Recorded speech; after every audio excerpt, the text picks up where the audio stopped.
कभी कभी हम सोचते रहते हैं, अगर ऐसा होता तो? क्यों ऐसा हुआ? क्यों मैं ही हमेशा परेशान रहता हूं?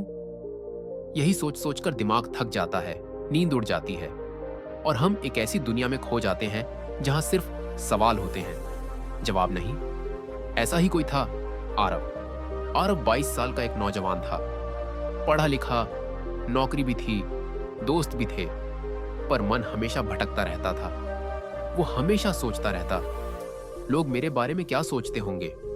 अगर कल मेरी नौकरी चली गई तो? क्या मैं अपनी जिंदगी में सही कर रहा हूं? हर रात उसके दिमाग में सैकड़ों बातें घूमती, जैसे कोई अनदेखा तूफान चल रहा हो।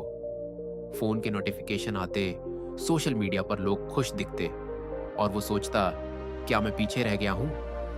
धीरे धीरे ये सोच उसका सबसे बड़ा दुश्मन बन गई। वो मुस्कुराता था, पर भीतर से टूटा हुआ था। एक दिन ऑफिस में गलती हो गई। छोटी सी थी, पर आरव के दिमाग ने उसे पहाड़ बना दिया। वो पूरे दिन सोचता रहा, सब मुझ पर हंस रहे होंगे। रात को घर आया तो उसके सीने में घबराहट थी। उसने पानी पिया, पर मन शांत नहीं हुआ। उसी रात उसने फोन खोला और यूट्यूब पर मन को शांत कैसे करें टाइप किया। पहले तो सैकड़ों वीडियो आए, पर फिर एक थंबनेल पर उसकी नजर ठहर गई। गौतम बुद्ध का एक संदेश जो आपका जीवन बदल देगा। उसने वीडियो खोला। एक शांत संगीत बजा और एक आवाज आई, जो व्यक्ति बहुत सोचता है वह वर्तमान से दूर चला जाता है, और जो वर्तमान में नहीं है वह जीवन में कहीं नहीं है। वो पंक्तियां आरव के दिल में उतर गईं। वो देर रात तक सोचता रहा, क्या वाकई मैं वर्तमान में नहीं हूं? अगली रात थका हुआ आरव सो गया, पर उस रात कुछ अजीब हुआ। वो खुद को एक प्राचीन बाग में खड़ा देखता है। चारों ओर पेड़, पक्षियों की आवाजें और हवा में एक अजीब सी शांति। थोड़ी दूर पर एक पीपल के पेड़ के नीचे कोई शांत व्यक्ति बैठा है, कमलासन में। वो उठकर मुस्कुराता है। वो थे गौतम बुद्ध। आरव स्तब्ध रह गया। वो झुक गया और बोला, भगवान, मैं बहुत परेशान हूं। मेरा मन हमेशा सोचता रहता है, हर बात का डर लगता है, मैं रुक नहीं पाता। बुद्ध मुस्कुराए। मन ही संसार है आरव। यदि तुम मन को जीत लोगे तो संसार तुम्हारे अधीन होगा। यदि मन तुम्हें चला रहा है तो तुम केवल एक दास हो। आरव बोला, पर भगवान, मैं सोचता क्यों इतना हूं? बुद्ध ने पास रखे एक पात्र से पानी निकाला और कहा, इस पात्र में मिट्टी डालो। आरव ने डाली। बुद्ध बोले, अब इस पानी में अपनी परछाई देखो। आरव ने देखा, पानी गंदला था, कुछ भी दिखाई नहीं दे रहा। बुद्ध बोले, यह तुम्हारा मन है। जब तुम लगातार विचार डालते रहते हो तो वह गंदला हो जाता है। जब तुम विचारों को बैठने देते हो तब स्पष्टता आती है। बुद्ध ने आगे कहा, विचार अपने आप आते हैं, जैसे बादल आते हैं, पर तुम बादलों से आसमान को बांध नहीं सकते।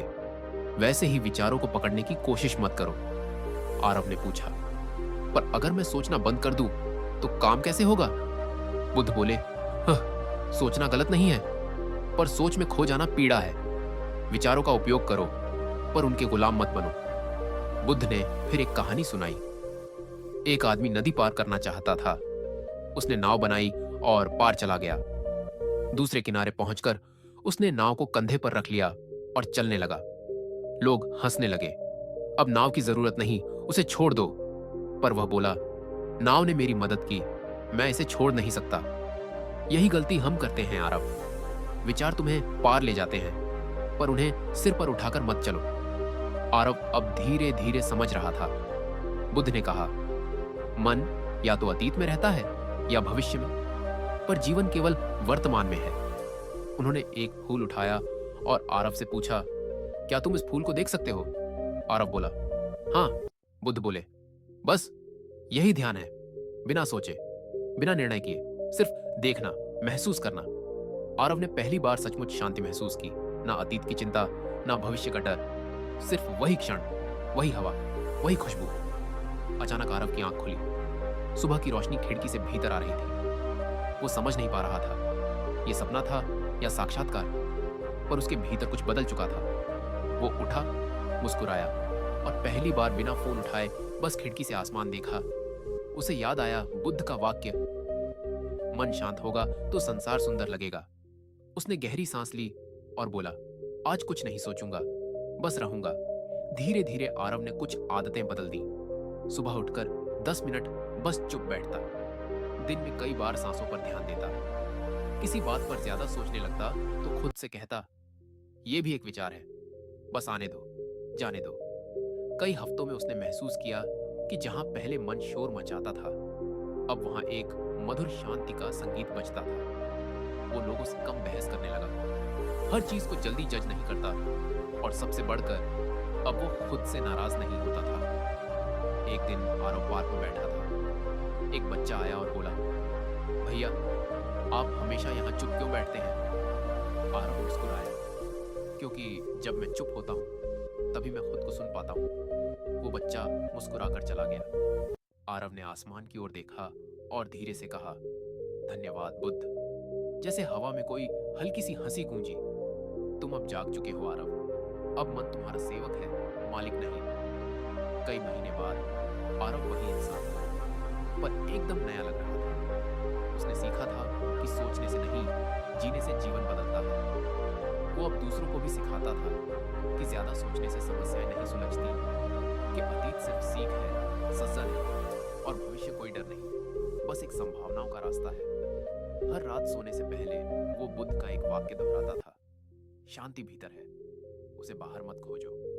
और धीरे धीरे उसकी जिंदगी एक सुंदर ध्यान बन गई। दोस्तों, जो बहुत सोचता था अब बहुत समझता है कि विचार कभी दुश्मन नहीं, बस उसने उन्हें राजा बना दिया था। अब मन शांत है और वही उसकी सबसे बड़ी जीत है। कहानी अच्छी लगे तो शेयर करें। नमो बुद्धाय।